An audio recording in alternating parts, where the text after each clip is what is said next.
Very good. I am wondering what you can see out the window right now. Right now, all we can see are the shutters.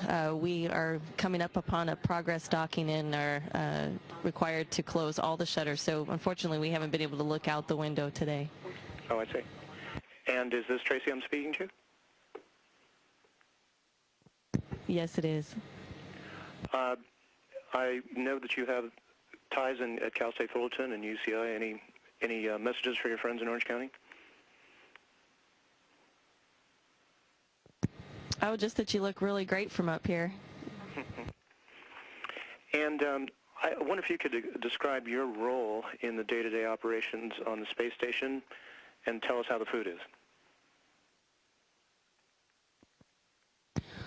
Well, my role on board is, the title is flight engineer, and my job, along with my my crewmates here, especially the two with me today, Shannon Walker and Doug Wheelock, our job is to help to maintain the space station, to keep it running healthy and strong, and to also repair anything that you know, may need some assistance. We also spend quite a bit of time conducting experiments on board, as well as preparing for vehicles that are to arrive, and pretty much well, we also do special events like spacewalks and robotic arm operations, and on occasion we get to reach out to the public and talk to folks. That's in a nutshell what we do on a daily basis. Terrific. And I'm wondering, this is a very, very long time in space. I guess at the end it'll be 167 days. What is the most difficult part about that for you?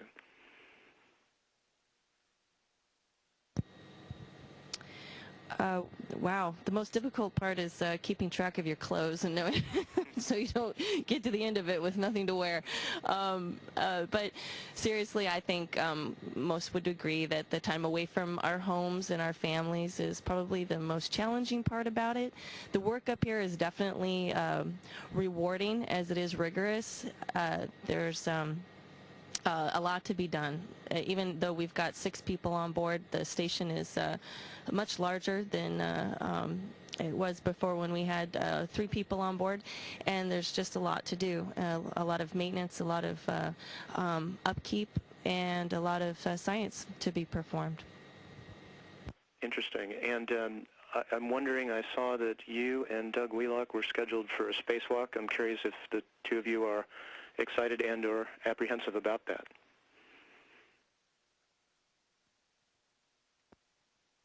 Well, not really apprehensive per se, but very, very excited. And Tracy and I have gotten a chance to train together in our large pool, the Neutral Buoyancy Laboratory in Houston, and going over some of these tasks. And so we're ready, and I'm excited to see Tracy don this suit and go outside the hatch for the first time. I had the experience a couple years ago, the chance to experience that, and it's just a real thrill and a different perspective on working in space. And just to add to that, Shannon will be our intervehicular crew member, our IV, and she'll be helping to not only direct us outside along with our IV on the ground, Oscar Kaler, but she'll also be running the U.S. segment while Doug and I are outside performing the EVA. So it should be a very exciting time, and one that is very dependent upon teamwork, not just here up in space on the space station inside and out, but also between us and the teams on the ground. Should be a good time. Very good. And I thought I saw that, Shannon, this was your first trip into space. Is that true? And what are your impressions? That's correct. This is my first time into space, and I just think it's a wonderful place to be. The ride up on the Soyuz was quite impressive, and the station is just big and beautiful and a wonderful place to work. Very good. Let's see. Tracy had told us once that she, while motorcycle riding, was lying on a motorcycle trailer looking up at the stars when she was young, wondering what it was like up there. Can you, what it was like to look around from up there? So what is it like to look around from up there?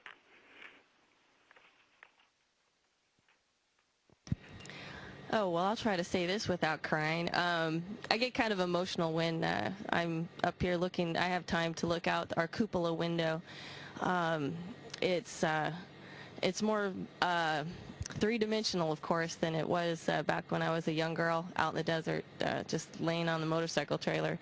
But up here, especially in our cupola, especially at night when it's all peaceful inside, we're not busy working, we can turn the lights off.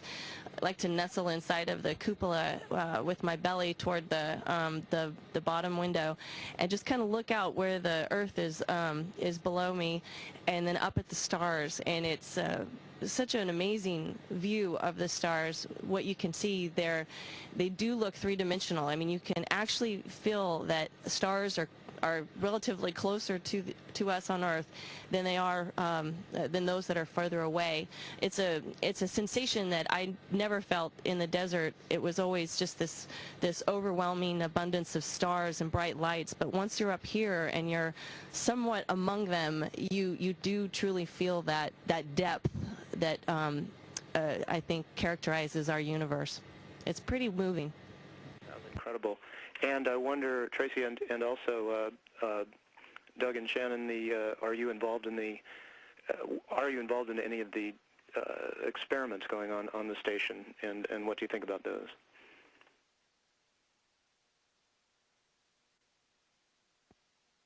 You want to say?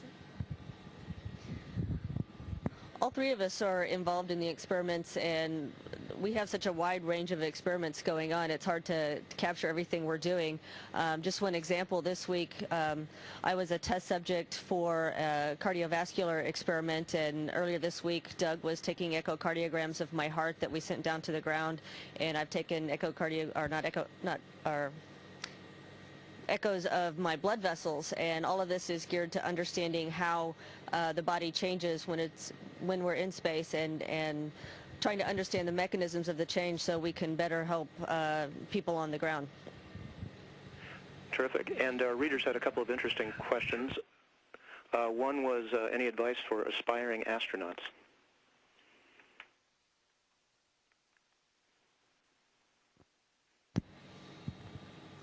Well, I think for the aspiring astronauts, the first and foremost, if you're still in school, you need to do well in school, and you need to concentrate in the science, mathematics, and technology areas, because that's typically who the astronauts, the types of fields the astronauts are chosen.